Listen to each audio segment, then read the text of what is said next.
and welcome to this week's edition of 5 Things to Know for Tokyo 2020. For me, it's another week and another Team USA hat, but my name is Ken Hanscom, by the way, and I'm bringing you the latest news and stories each and every week on the road up to Tokyo 2020 in 2021. One of the interesting things with this week is I'm surprised at the number of stories that continue to come out that have value and actually are impactful in terms of next year's event, simply because we're still 10 months away. Usually it's about 6 months in before, 3 months before we really see the news pick up. But with a lot of things going on, specifically with COVID and the pandemic, it's almost every week we're getting lots of additional news and stories that we'll continue to cover. Now with that, let's go on and head to number 1 for this week.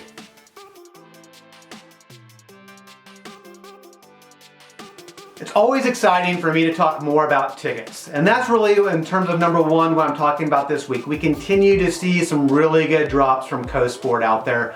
I fortunately came across a pair of GAR 08. For those who are not familiar with the event speak, that stands for Artistic Gymnastics Session 8, which happens to be the women's gold medal team final for gymnastics. And I know my wife and I are super excited about seeing that. It's an event that we've been looking for some time.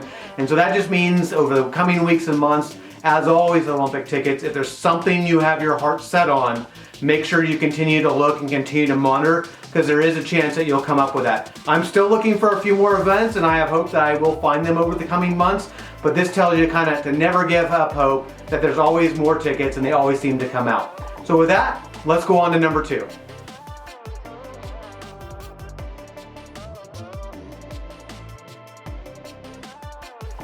This is a story I'll continue to follow up over the coming weeks, because as the NBA season winds down with the finals right now, people are starting to look at the next season. And what we continue to hear from Adam Silver, who is the commissioner of the NBA, is that they seem to be pushing back the start date to at least January, possibly February of the NBA season. Why is that important? Well, the main reason is this. As it pushes back, the finals are already scheduled to be really close to Tokyo 2020, which could impact some players and their willingness to compete or participate in the Olympic Games. Now what we're hearing is it pushes back in January, possibly even February. We have basically the playoffs and maybe even some of the regular season possibly conflicting. Adam Silver also said this week that he does not see a case where the NBA would pause for the Olympics, which means we really could be looking at a Summer Games in Tokyo that doesn't have some or most or none of the NBA players, depending on how the scheduling turns out. What does that mean for you? Well, I think if you're looking at semifinals or men's gold basketball finals, those are pretty high priced tickets. In fact, I think they're the highest priced tickets outside of opening and closing ceremony. You just need to really think about if you're willing and you want to go to those games, knowing that Team USA, knowing that NBA players and a lot of the other teams, countries out there will be missing their NBA players. It's a distinct possibility, and I know in my case, I'm gonna actually wait a bit longer to see what happens with the scheduling before I decide whether or not I want to go to some of those events. You may want to take that same advice. Now let's get on to number 3.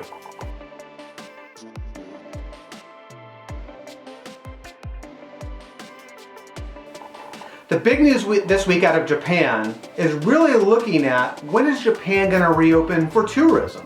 And is it even possible that spectators could come to Tokyo 2020? Well, the news out of Japan this week is that countermeasures for tourism are going to be put in place as early as January, and with the country having some level of reopening for tourism as early as April 2021. That's a pretty good news as I think as we look out towards July and the possibility for fans and spectators to attend Tokyo 2020 from other countries. As part of that, not only will you need to get a test before you actually head to Japan. I know my wife and I, we like to do advanced trips often 3 to 6 months before the games, and so we'll look to probably go April ourselves. And then when you get that negative test for COVID, also when you land, you actually will have to have a health app. And in that health app, you'll have to report or self-report symptoms every day for up to 14 days if your length of your trip is there. So that's some of the news coming out. I'm sure that will be developing over time, and we'll learn more in January once that's finally in place.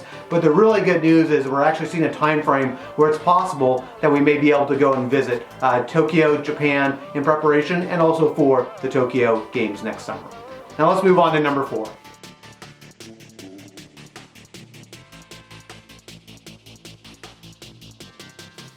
It is official. We now have the start date for the Olympic torch relay. That start date will be March 25th, 2021. That's roughly a year from when the previously delayed torch relay was supposed to start, and as we've heard so far, the torch relay will likely cover the same distance, the same locations, maybe with a little bit less ceremony. But it's good to see continued certainty as well as events popping up in the calendar in the lead up to Tokyo 2020. So again, that date is March 25th, 2021 is when the Olympic torch relay will start next year. Now let's get on to number 5.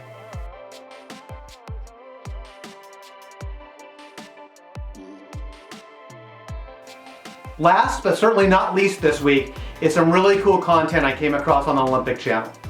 For 2 new sports, sport climbing and surfing, there is now a Road to Tokyo 2020 episode where you can see the athletes and you can see the journey to next summer's event in Tokyo. It's really cool content, and I think if you check it out, you won't regret it. That's it for this week on 5 Things to Know for Tokyo 2020. Thank you for tuning in, and we'll catch you next week. All right.